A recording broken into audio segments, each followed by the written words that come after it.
बिस्मिल्लाहिर्रहमानिर्रहीम, अस्सलामु अलैकुम नाज़रीन। फिफ्थ अंपायर में खुशामदीद। मैं हूँ यासिर रशीद और मेरे साथ मौजूद हैं साबिक कप्तान आमिर सुहेल साहब। नाज़रीन, आज के दिन मलिक का बल्ला भी खूब घूम उठा, फतह करीब हुई तो सारा हुजूम झूम उठा। आज एक तारीख बनी है, पाकिस्तान वर्ल्ड कप के अंदर बगैर किसी शिकस्त का सामना किए सेमीफाइनल तक रसाई में कामयाब हो चुका है। आज की शानदार फतह से आज के प्रोग्राम का आगाज करेंगे। शायकीन क्रिकेट के चेहरों पर आज खुशी तो जरूर है। पाकिस्तानी शायकीन काफी पुरजोश भी हैं। आखिरी बॉल की डिलीवरी से पहले के जज्बात आपने देखे कि जिस तरीके से क्राउड वहां पर जो मौजूद था वो काफ़ी पुरजोश दिखाई दिया। दिल दिल पाकिस्तान के फलक शगाफ नारे लगाए गए।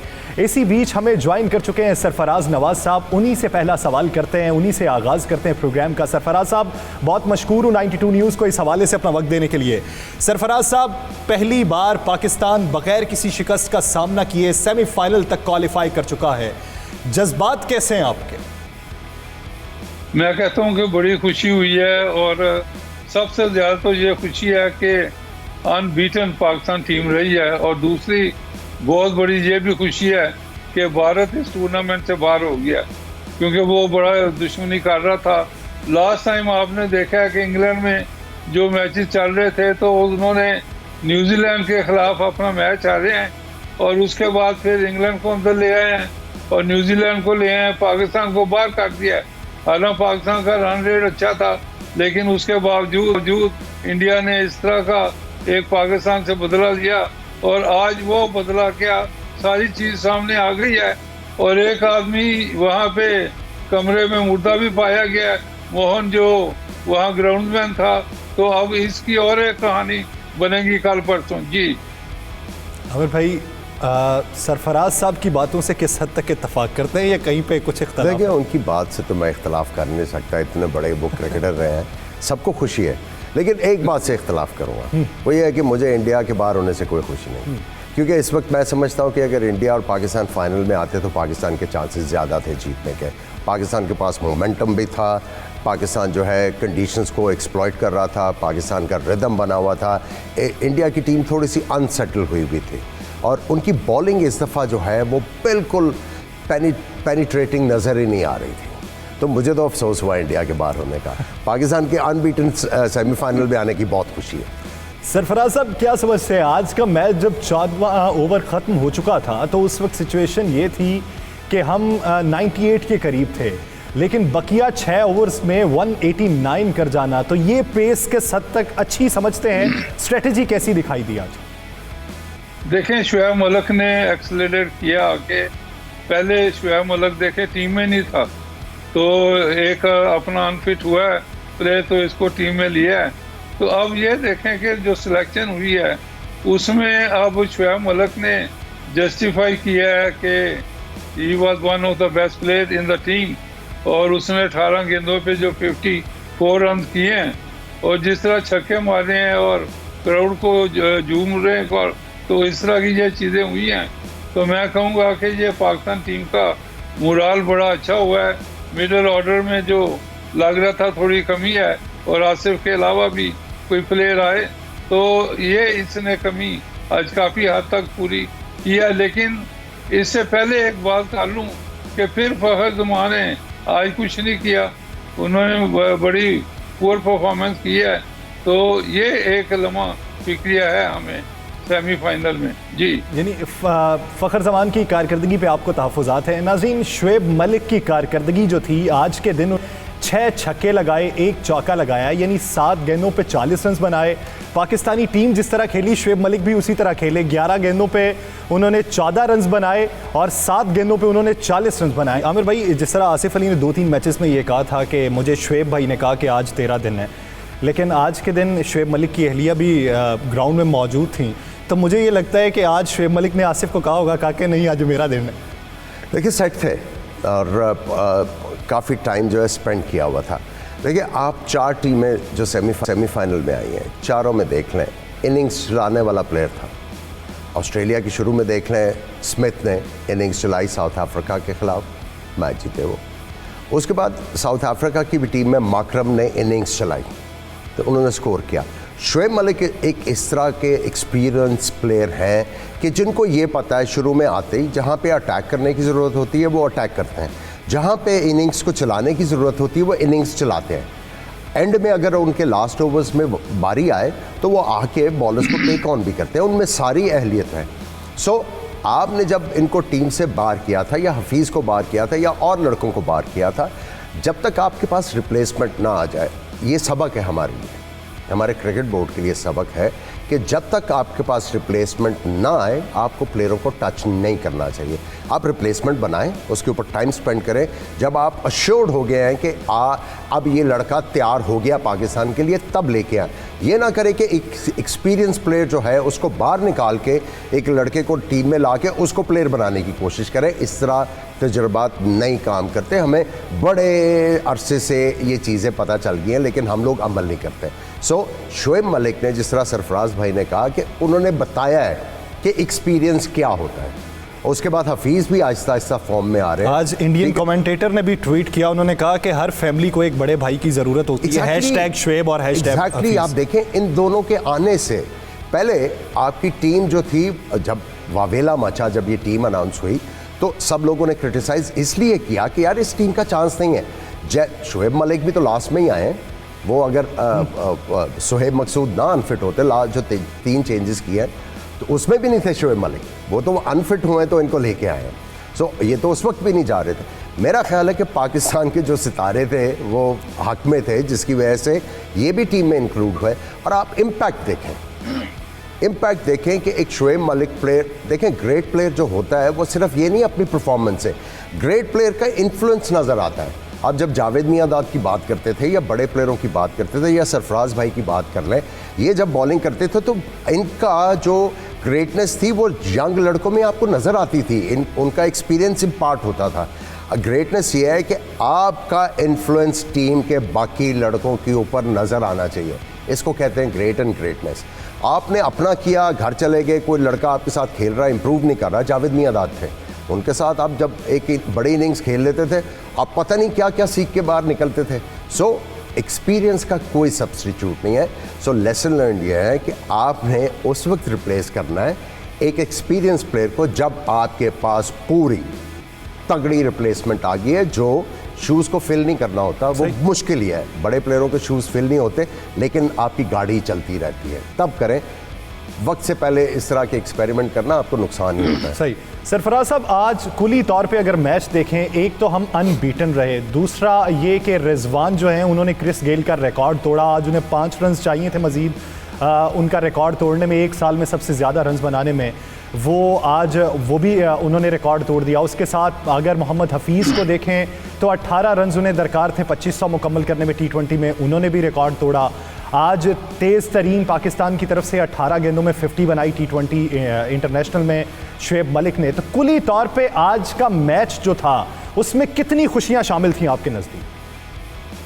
देखें, इससे पहले तो मैं ये बताऊंगा कि आमिर सुहेल साहब ने जो बातें की हैं ये पाकिस्तान क्रिकेट बोर्ड्स के लिए आई ओपनर है कि उनको ये सोचना चाहिए, सुनना चाहिए और बार बार आमिर सुहेल का वीडियो लेके देखना चाहिए, जो उन्होंने बड़ी अच्छी बातें की हैं कि शोएब मलिक टीम में नहीं था, हफीज़ को फिर आखिरी मिनट में कहा गया ये अनफिट है, ये है, इस तरह की ये बातें की हैं। और एक्सपीरियंस का जो आमिर सुहेल साहब ने बताया है कि तजर्बा बड़ी चीज़ है अंडर कंडीशंस। तो उससे बाद में ये आपने जो पूछा है कि 3 खुशियाँ हमें मिली हैं, तो ये तो मैं कहूँगा कि ज़बरदस्त आज का एक हमारे लिए दिन है। और उसमें ये पहले हमारा नंबर 2 थे न्यूजीलैंड के मैच के बाद, तो उसके बाद हम नंबर 1 दोबारा हो गए। और ये भी है कि अनबीटन इस ग्रुप में गए हैं, जबकि दूसरे ग्रुप में कोई अनबीटन नहीं है, एक हार हुई है। तो मैं कहूँगा कि पाकिस्तान के लिए आज तो बहुत खुशी का दिन है और उससे ज़्यादा खुशी तो वर्ल्ड कप जीत के मिलेगी इंशाल्लाह। जी इंशाल्लाह। आमिर भाई, जिस तरह बाबर आजम की कारकर्दगी को हम देखें, आज 5 मैचेस में चौथी उन्होंने हाफ सेंचुरी स्कोर की और बतौर कप्तान सबसे ज़्यादा रन बनाए, तो क्या समझते हैं कि बाबर आजम की क़यादत वो टीम के साथ कितना जैलिन हो चुके हैं? देखिए, जब एक कप्तान जो है और कप्तानी का प्रेशर भी हैंडल करे और जो उसका प्राइम जॉब है वो है बैटिंग, वो भी कर रहा है, तो इसका मतलब है उसमें प्रेशर हैंडल करने की अहलियत है। वर्ल्ड कप से पहले आपको आवाज़ें एमिनेट हो रही थी कि जी तीनों फॉर्मेट का कप्तान नहीं हो सकता, ये है वो है, उसे चुप तो करवा दिया। ठीक है, हार जीत देखें, हार जीत होगी, आपको हेयर एंड देयर फेलियर को मीट करना पड़ेगा, लेकिन एक बंदा जो प्रेशर कर रहा है हैंडल, और सबसे इंपॉर्टेंट चीज़ है वो प्रेशर पता क्यों हैंडल कर रहा है, उसके पास टीम है, उसके पास मोरे हैं। शतरंज की बाजी है ना, उसको पता है मोरे कहाँ पे रखने हैं और किस वक्त रखने हैं और किस वक्त चेकमेट करना है। जब आपके पास मोरे और सारा कुछ रिसोर्सेज होंगे, कप्तान कॉन्फिडेंट आपको नज़र आएगा। कप्तान को आप महल्ले की टीम उठा के दे देंगे, कहाँ से कप्तान जो है वो कॉन्फिडेंट होगा। आप स्टार्ट देखें, रिजवान के साथ किया, मुश्किल थी, रिजवान आउट हुए, वो भी मोहतात बैटिंग करते रहे, बाबर फ़खर आउट हुए, वो भी बैटिंग करते रहे, लेकिन जब वो हफीज़ आए तो उसके साथ फिर उन्होंने आगे बढ़ के शॉट्स लगाना शुरू की। तो ये उनकी जो कैप्टनसी है, इसकी अप्रोच वजह होती है। सेफ्टी फर्स्ट, पहले आपने फाउंडेशन ले करनी है, आपने हवा में तो नहीं ना बिल्डिंग खड़ी कर देनी, फाउंडेशन तो ले होगी ना, पहले वो फाउंडेशन ले कर रहे हैं आपका जो पाकिस्तान का ब्रांड ऑफ क्रिकेट ये है, technically well equipped player, intelligent batting, intelligent bowling.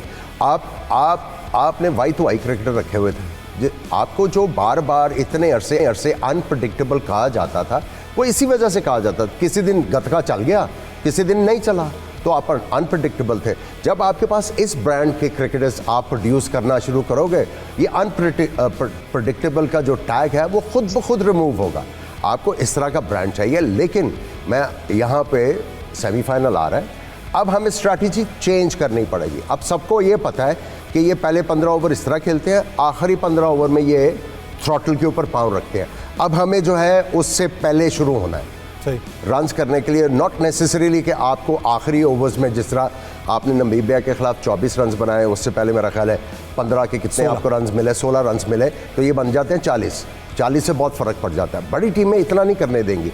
अब आपको जो है ये थ्रॉटल जो है वो मिडल में कहीं जगह, किसी जगह पे दबाना है, सही, ताकि आप ऑपोजिशन को ऑफ गार्ड करें। वो ये समझ रहे हो कि ये आखिर में आके हमें अटैक करेंगे, आपने बीच में करना ताकि ऑफ गार्ड करें। और अगर आपकी स्ट्रैटेजी काम कर जाती है, आप ऑपोजिशन को अनसेटल करोगे। आपने अभी से सोचना है। मैं इसलिए कह रहा था आज कि आज आपने बैटिंग इस तरह करनी है कि आपने अपने आप को चैलेंज देना है कि 200 से पार जाना है हम लोगों ने, कि आपको प्रैक्टिस होती कि जब आप सेमीफाइनल में जाते तो आपके पास वो वाला कॉन्फिडेंस होता कि हाँ किसी वक्त भी हम लोग जो है ना अटैक कर सकते हैं। तो ये पाकिस्तान को सोचना होगा कि अगर उन्होंने, क्योंकि सारे मैचेस में देखे आपकी स्ट्रैटेजी एक है, शुरू में आराम पे, एंड में आके आपने अटैक किया। सो नाउ आपके लिए बहुत ज़रूरी है सेमीफाइनल में बीच में कहीं ना कहीं आपने पकड़ना है अपोजिशन को, और उसको जो है एक दफ़ा वो शेक कर देना, वो ये क्या हो गया, ये हम तो ये सोच के आए थे। सो इसके ऊपर पाकिस्तान ने सोचना। यानी आज सिर्फ एक तब्दीली की गई कि टॉस के बाद बैटिंग का फैसला किया गया, इसके साथ साथ कुछ और भी बेहतरी की ज़रूरत है। नाज़रीन, देखते हैं कि बाज़म ने बतौर कप्तान किस तरह आज कप्तानी साबित की है कि जब मोहम्मद रिजवान आउट हुए, फ़खर जमान आउट हो गए, तो वो किस तरह मुश्किल से आसानी की तरफ गामजन हुए। आमिर भाई, बाबर आजम की कारकर्दगी कैसी रही बताओ। सबसे अला शॉट कौन सी थी जो एंजॉय की? वो कवर ड्राइव जो हमारी, वो बार बार देखेंगे आप, छक्के आप भूल जाते हैं। ये वाली शॉट जो है, इसका जो है जो उसी से आज उनकी पेस का उसी से आगाज हुआ। ठीक है, ये इसका ना जो और है ना वो लिंगर करता है। आप बार बार ये शॉट देख सकते हो। छक्के का मज़ा जो है थोड़ी देर बाद जो है वो और पड़ जाता है तो उससे, लेकिन ये वाली शॉट्स रहती हैं। देखिए, बड़ी ज़बरदस्त क्रिकेट हो रही है। बाबर आजम की एबिलिटी का सबको पता है टीम को। आप ये देखें, जब फ़खर जमान आउट हुए, हफीज़ आए, जब टीम में आपको एक दूसरे की एबिलिटी का पता होता है, जब टीम जेलिन की होती है, जब आप एक दूसरे के लिए खेल रहे होते हैं, तो आप जो है प्रेशर लेते हैं। हफीज़ आए, बाबर आजम ने पूरे ओवर खेलने थे, उन्होंने आके अटैक किया, चौके मारने शुरू किए, बाबर से प्रेशर ऑफ हुआ। सो इस तरह टीमें बड़ी बनती हैं जब आप एक दूसरे के लिए खेलते हो कि हाँ इसकी लिमिटेशन है, अभी इसको यहाँ पे रुकना है, मैं अटैक करूँगा। सो इस तरह जो है टीमें आहिस्ता आहिस्ता आहिस्ता बड़ी बनती हैं जब आप एक दूसरे के लिए खेलना शुरू करते हैं। सरफराज साहब, आप क्या समझते हैं कि जिस तरीके से अभी टीम का हमारे मोमेंटम बना हुआ है, इस मोमेंटम को यंगस्टर्स के अंदर कन्वर्ट करने के लिए हमारे कोचेस का किरदार क्या होना चाहिए? देखें कोचेस तो अब मैं क्या बात करूं, जो पिछला बोर्ड था जो मुझे बयान लगता देता है मैंने था दुखती रग पे हाथ रखा है। नहीं ये मतलब कि अवाम को पता चले ना, कोई 17-18 कोचेस रखे हुए थे और वो ये होता था कोई बयान देता था बोर्ड के मुताल्लिक तो उसको 15-20 लाख पे मुलाजिम रख लेते थे। तो ये सारे कोचेस इस तरह पड़े हुए थे, बस वहाँ पे एक वाइट एलिफेंट रखा हुआ है अकेडमी, वहाँ ये सारे खाना खाते थे। क्योंकि मैं भी कोचिंग करने जाता था, लेकिन मैंने इनको कहा था 2 या 3 हफ्ते से ज़्यादा कोचिंग होती नहीं है, तो उसको तो आपने निखारना है। बस ये बेसिक तो ये सीख के आते हैं, जो क्लब क्रिकेट है, उसके बाद डिस्ट्रिक्ट, उसके बाद डिवीजन, उसके बाद फर्स्ट क्लास क्रिकेट। अब ये इतनी क्रिकेट खेल के आए हैं तो थोड़े बहुत ही इनके फ्लॉज हैं, तो टोटल तो आप चेंज नहीं कर सकते, वरना तो वो ख़त्म हो जाएगा। तो ये चीज़ें मैं आपको बता रहा हूँ, लेकिन बोर्ड ने जिसने बयान दिया 15-20 लाख पे, अभी आप अगर काउंट करें तो मेरा ख्याल है 10-12 कोचेज मौजूद हैं। तो वो अब रमीज राजा साहब क्या करेंगे तो मुझे नहीं पता कि वो किसको छुरी फेरेंगे, क्या होगा। इस तरह मैं बात कोचिंग का थोड़ा एग्जाम्पल देता हूँ। कोचिंग का स्टैंडर्ड यह है, शादाब की बात हो रही थी, हमने इस प्रोग्राम में बार बार बात की। आज जो उन्होंने बॉलिंग की है, थोड़ा सा उनको कोई इन्फॉर्मेशन गई है, उन्होंने गेंद पहले रिलीज करना शुरू किया, डिफरेंट बॉलर। सो जो कोचेस हैं, मैं बार बार इसीलिए कहता हूँ कि इनकी कैपेसिटी बिल्डिंग करो, पहले इनको कोचिंग तो सिखाओ। इस पे मजीद भी बात करेंगे। नाज़रीन, यहाँ पे हमें लेना है एक बॉलिंग टेक्निकलिटीज़ में क्या तब्दीली होनी चाहिए, उस पर तफसीलन बात होगी, कहीं नहीं जाएगा, स्टे विद अस।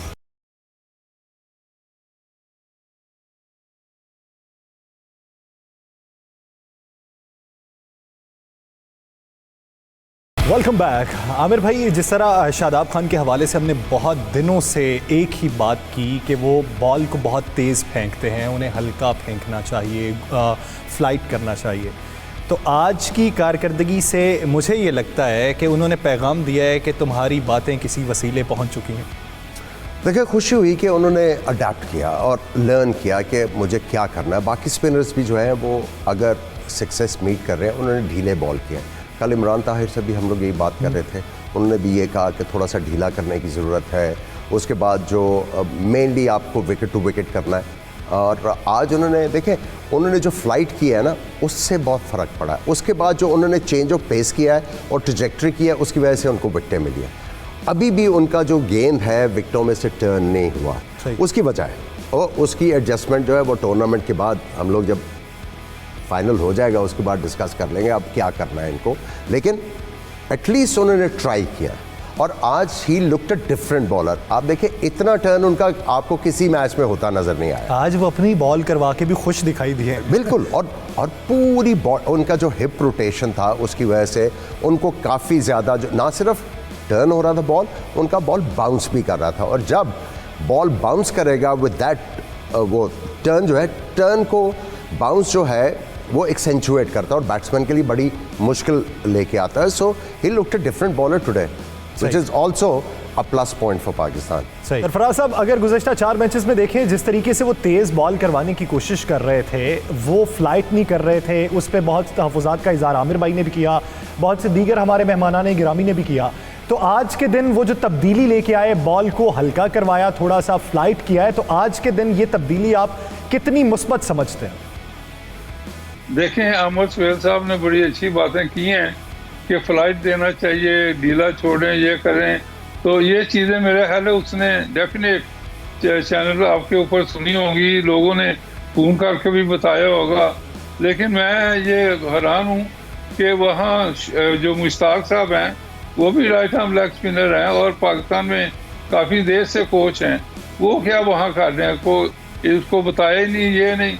दूसरा, मैं देखें ये बात ज़रूर करूँगा, बेशक आप समझे कि इसका काम अभी इस बात का करना नहीं था, लेकिन हो सकता है इससे बेहतरी हो, क्योंकि ये शादाब जो है, इसको मेरा ख्याल है कि रिजवान को वाइस कैप्टन बना देना चाहिए, क्योंकि शादाब की गेम इम्प्रूव जब हो सकती है जब इसके ऊपर प्रेशर पड़े, जब ये सोचे और अपना बॉलिंग और बैटिंग के ऊपर तवज्जो दे, क्योंकि हमने PSL में भी देखा है और पीछे जो लीग हुई है पाकिस्तान में उसमें भी देखा है, कभी ये नंबर 3 बैटिंग करने आ जाता था, कभी 4, कभी 8, कभी 9, इस तरह की जो ये चीज़ें करता रहा, कभी बॉलिंग अनप्रडिक्टेबली पढ़ के शुरू कर दी।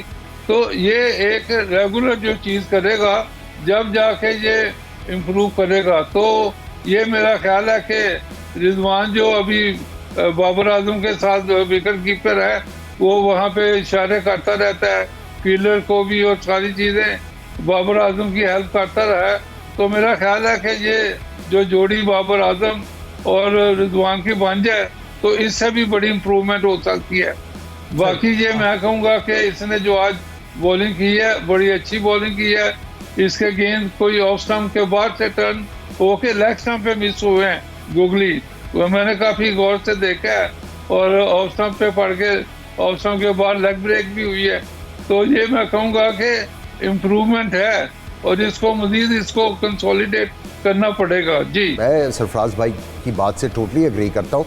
We should think about making Rizwan as the vice captain, और शादाब के ऊपर ये जो है वो ओनस डाला जाए कि भाई आप जो पाकिस्तान टीम में हैं वो विकेटें लेने के लिए हैं। सही रन्स अगर आप करते हैं तो ये एडवांटेज है हमें, आप अपनी बॉलिंग को इम्प्रूव करें। देखिए इमाद वसीम अभी तक टीम में क्यों शामिल है, बैटिंग उनका एडिड पॉइंट है, लेकिन बॉलिंग वो अपनी कर रहे हैं, जो उनका जॉब दिया जाता है वो पूरा करते हैं।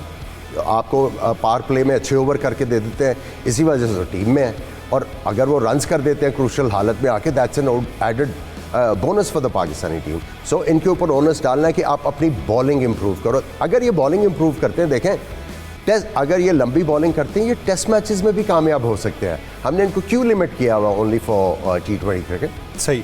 सरफराज साहब, हम ये देखें कि कभी कभार जब नाकामियाँ होती हैं तो नाकामियों के बाद तब्दीलियों पे गौर किया जाता है। तो आप क्या समझते हैं कि अगर इसी तरह पाकिस्तान जीत की मनाजिल तय करता रहा और इंशाल्लाह अगर वर्ल्ड कप भी जीत जाता है तो क्या फिर भी तब्दीलियाँ हो सकती हैं? बाज़ औक़ात ऐसा होता है कि तब खामोशी इख्तियार कर ली जाती है। देखें इनके जो मैचेस हुए हैं उनकी जो, मुझे तो नहीं पता कि बोर्ड में सिस्टम क्या है, लेकिन जो कोचेज़ हैं उनको चाहिए कि इनकी फिल्में जो बनी हुई हैं देखें, और वहाँ जो एक मीडिया का सेल बना हुआ है वो हर बॉलर की वीडियो बना के कोचेज़ को दिखाएं, स्पिनर को ये सारे कोचेज़ देखें और देखें गलतियाँ क्या हैं, उसके बाद इनको बताएं और फर्दर इम्प्रूवमेंट करें। यहाँ जो ये अपना माशाल्लाह जीत रहे हैं इसको और फर्दर आगे लेके जाएं कि ये गलतियाँ यहाँ से और आप बेहतर बॉलर बन सकती हैं, आप बेहतर बैट्समैन बन सकती हैं। तो ये छोटी छोटी चीज़ें अगर ये बता दें तो मेरा ख्याल है कि ये फर्दर इम्प्रूवमेंट के लिए काफ़ी बेहतर है। बोर्ड को इसमें क्या, बोर्ड ने क्या करना है, बोर्ड तो अब ऑफिशियल बैठे हुए हैं एयर कंडीशन कमरों में, तो उनका क्या मामला है ये, तो वो तो मेरा ख्याल है जो कोचेज़ हैं उनको वीकली तो नहीं, मेरा ख्याल है मंथली रिपोर्ट बना के हर प्लेयर के ऊपर जो उनका क्राइटेरिया है स्पिनर को बना के ये अपना बोर्ड को भेजें, और बोर्ड में जो एक्सपर्ट बैठे हुए हैं आपस में डिस्कस करें कि ये चीज़ें करनी है, ये करना है। लेकिन इस तरह तो मेरा ख्याल है कि बोर्ड के ऑफिस बैठे हुए हैं, मौज कर रहे हैं, और उसमें मेरा ख्याल है कुछ 40-50% बंदे कम करने चाहिए, और ये जितने कम करेंगे उतनी इख्तिलाफात लड़ाइयाँ कम होंगी। तो उसके बाद बोर्ड का जो रेवेन्यू इंडिया का ये रमीज आजा साहब कह रहे हैं, तो वो अपना वो भी रेवेन्यू भी आपका बचेगा, और ये अननेसेसरी आपने इतने आदमी रखे हुए हैं। जी सही। आमिर भाई, इस पे मज़ीद भी बात करते हैं। मेरा एक मासूमाना सवाल है कि आज के दिन जीत तो हमारी हो गई, अनबीटन भी हम हो चुके हैं, क्या आज के दिन पाकिस्तान को स्कॉटलैंड को 10 विकेटों से शिकस्त नहीं देनी चाहिए? देखिए उसका कोई नहीं है, मैं उसके बारे में इतना नहीं सोच रहा। मैं सिर्फ ये कह रहा था कि हम किसी तरह 200 से ऊपर जाएं, सही, फिर फेयर क्रिएट करता वो, ताकि आपकी एक ड्रेस रिहर्सल होती। अगर आपको पहले बैटिंग करनी पड़ जाती है ऑस्ट्रेलिया के ख़िलाफ़, तो आप अगली टीम को ये मैसेज दे सकते थे कि यार इनको पहले बैटिंग कराने में भी सोचना पड़ेगा, सो एक आप फेयर फैक्टर लेके आते हो just before a big game, तो वो मैं चाह रहा था, लेकिन खैर है 190 फिर किया 189, मेरा ख्याल है उस हिंसे पे हम फंसे हुए हैं। लेकिन वो जो मैंने पहले बात की थी कि आपको अब अपनी स्ट्रैटेजी चेंज करनी है, बिकॉज आप जो है प्रिडिक्टेबल हो गए हुए हैं इस वक्त। सही कि आप पहले इस तरह खेल रहे हैं, बीच में आप आके इस तरह खेलते हैं, आप सारा फोकस एंड वाले ओवर्स में रखा हुआ है, अब आपने उसको चेंज करना है टू अनसेटल द ऑपोजिशन। क्योंकि मुखालिफ का फोकस भी तो आप पे हो चुका है ना, वो भी तो आप पे रिसर्च कर ही रहे हैं। तो नाज़रीन, बॉलिंग हमारी किस तरीके से तब्दील होनी चाहिए और मिडल में हमें किस तरह का खेल पेश करना चाहिए, इस पे मजीद भी बात करेंगे। सरफराज साथ ही मौजूद हैं, आमिर भाई भी स्टूडियो में मौजूद हैं। यहाँ पे लेनी हमें एक शॉर्ट ब्रेक, कहीं नहीं जाइएगा, स्टे विद अस।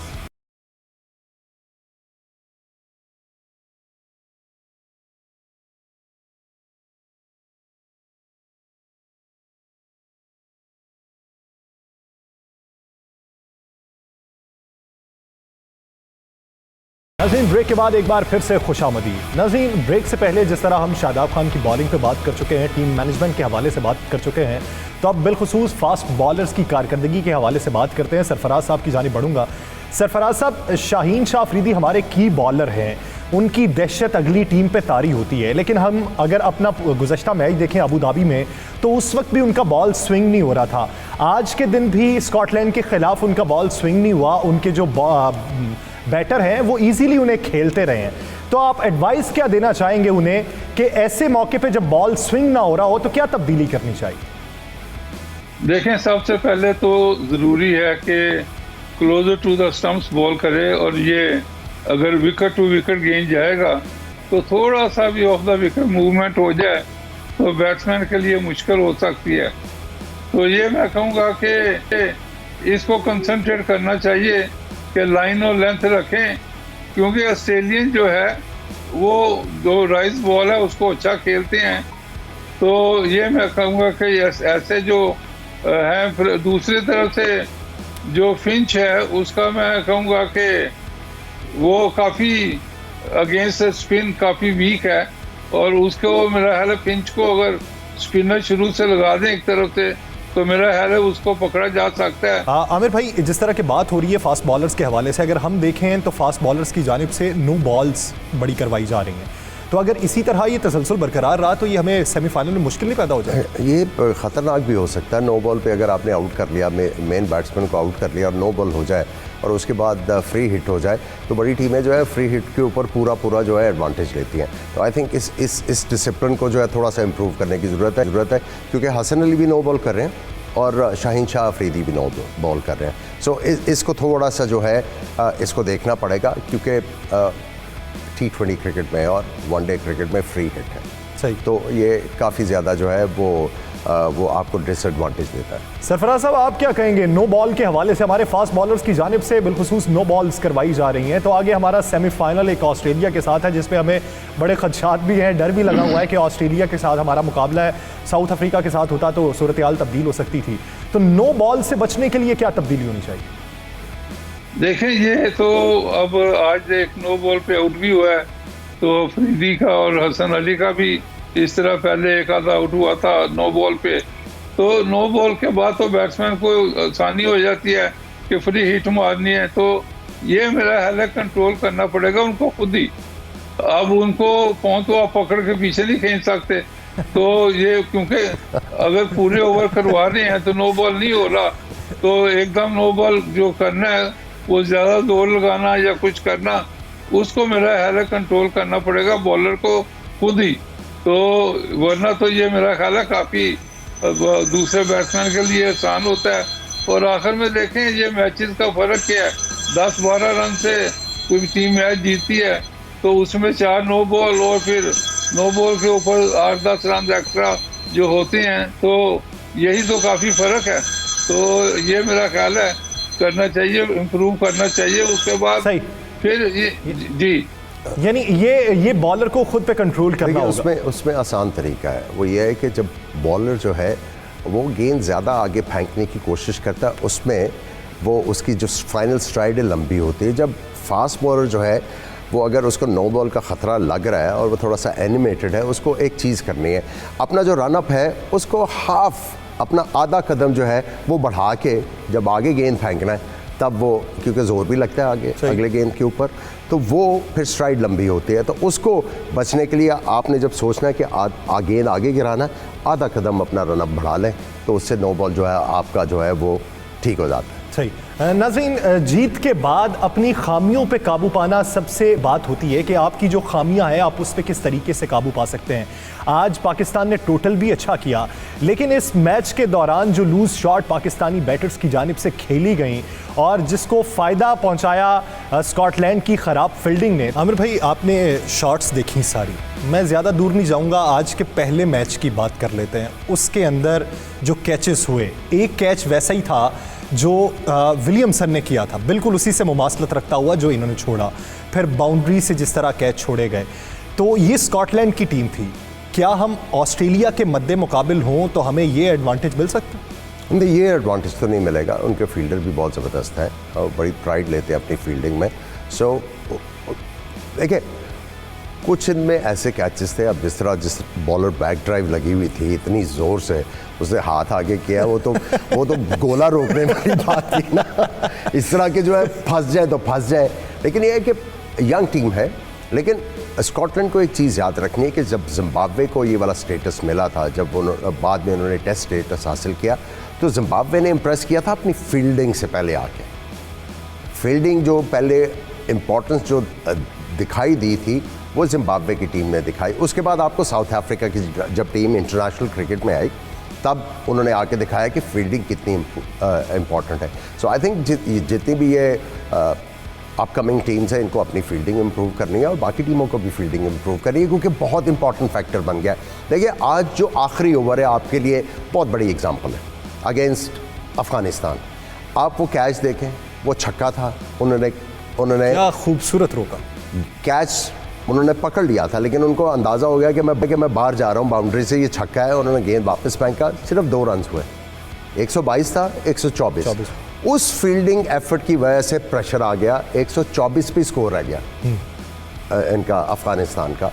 उसके बाद बॉलर का भी हौसला बढ़ गया। सो एक अच्छा फील्डिंग एफर्ट जो है वो बॉलर का ना एकदम से दिल बड़ा कर देता है कि हाँ यार मैं ज़रा जान और मारूं।